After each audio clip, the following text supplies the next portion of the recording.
Ang turo sa katekisis, ang Diyos ay omniscient, omnipotent, at saka omnipresent. Ibig sabihin ay laging nandyan yan, alam na alam ang iyong ginagawa, malakas, sa kanya lahat ang kapangyarihan, omnipotent, omnipresent. Kahit saan ka man nagpunta, nandyan din yon ang Diyos. So, paano ba nangyari?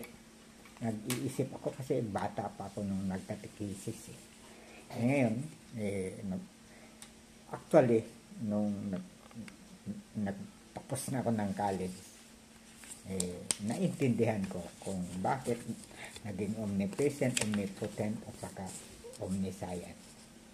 Dahil, bago pa man tayo create ng Elohim, ay naglagay na siya ng isang parang gadget na kung ano man ang ating ginagawa ay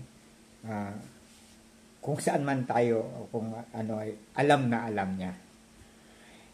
Sabi ng lola nanay ko, alam na alam yan kasi lahat tayo ay may guardian angel. Nandito lagi yan nakatongtong sa iyong kanang balikat, yung guardian angel. Yan ang paliwanag ng ano. Yung Elohim ay naglagay na nga ng ating para ma-monitor tayo. At iyan ay ang ating brain.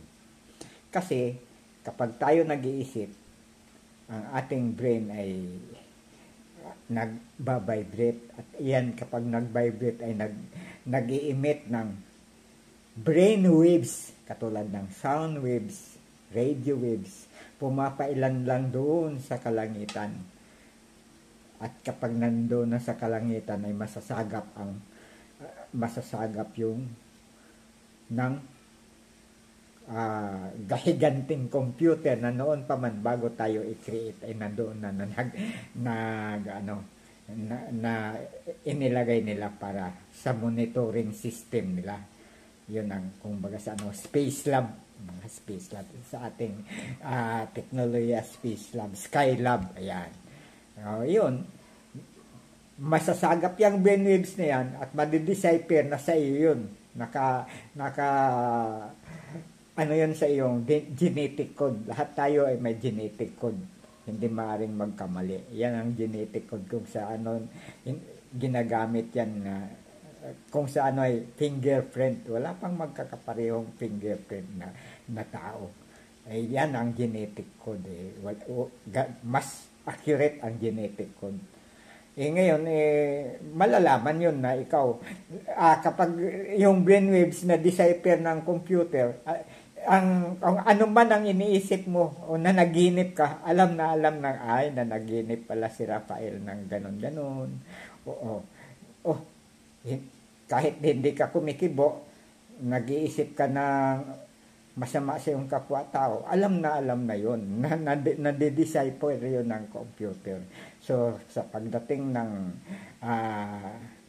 panahon ng paghuhukom, at gusto na ng Diyos kung pipiliin na yung mga mabubuhay na tao sa langit, sa bagong langit at lupa, isang pindot lang sa kanyang computer, malalaman na yung 144,000 kung sino ang qualified. Hanggang dito na lamang at maraming salamat po.